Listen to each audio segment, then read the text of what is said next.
एक बार फिर से रुख मध्य प्रदेश का करते हैं। कल से अमित शाह का मिशन एमपी शुरू होने जा रहा है। दरअसल केंद्रीय गृह मंत्री अमित शाह कल एमपी दौरे पर रहेंगे। शाह के दौरे से लोकसभा चुनाव की रणनीति तय होगी, लेकिन इसी के साथ आप ये मान लीजिए कि चुनावी शंखनाद लोकसभा चुनाव का होने जा रहा है मध्य प्रदेश में। विधानसभा चुनाव में इंदौर से उन्होंने शुरुआत की थी, लेकिन कल ग्वालियर चंबल पर फोकस रहेगा। गुना सीट से कौन लड़ेगा ये तय किया जा सकता है। इस दौरान अमित शाह कार्यकर्ताओं को टिप्स भी देंगे। 29 सीटें जीतने का जो टारगेट लेकर एमपी में बीजेपी आगे बढ़ रही है, उस लक्ष्य को कैसे हासिल करना है, उसे लेकर रणनीति तैयार की जाएगी।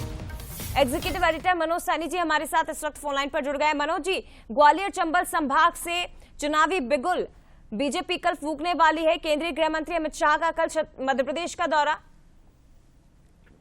देखिए, चंबल ग्वालियर तो हमेशा से बड़ा महत्वपूर्ण रहा है और यदि चंबल ग्वालियर से अमित शाह अपने दौरे की शुरुआत कर रहे हैं तो मानकर चलिए कि सर्वे में कुछ चीजें उनके पास होंगी, कुछ और बेहतर करना होगा, क्योंकि तमाम बड़े लीडर ग्वालियर चंबल से ही आते हैं। चाहे नरेंद्र सिंह तोमर की बात करें, डॉक्टर नरोत्तम मिश्रा, बीडी शर्मा, ज्योतिरादित्य सिंधिया, तो उनको कुछ लग रहा होगा। लेकिन वहाँ क्लस्टर की वो बैठक लेने वाले हैं और मुरैना, भिंड, ग्वालियर, दतिया जितना क्षेत्र उसमें आता है सभी वहाँ पहुंचने वाले हैं।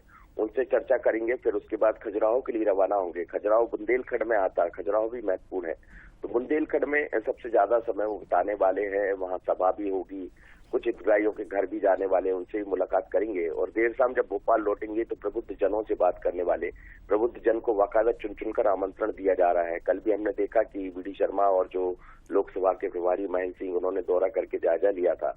आज भी बैठके हैं, तो अमित शाह बड़े महत्वपूर्ण है भारतीय जनता पार्टी के लिए। चाणक्य माने जाते हैं और विधानसभा चुनाव के दौरान जया, आपको याद होगा, कहा जाता है कि वो जहां कदम रखते हैं वहां जीत मिल जाती। छत्तीसगढ़ का उदाहरण हमारे सामने है। तो इसीलिए आ रहे अमित शाह और अमित शाह के आने के बाद अब 29 सीटें जीतने का जो लक्ष्य है और 10% बूथ पर, हर बूथ पर वोट प्रतिशत बढ़ाने का, उसकी तरफ बढ़ेगी भारतीय जनता पार्टी।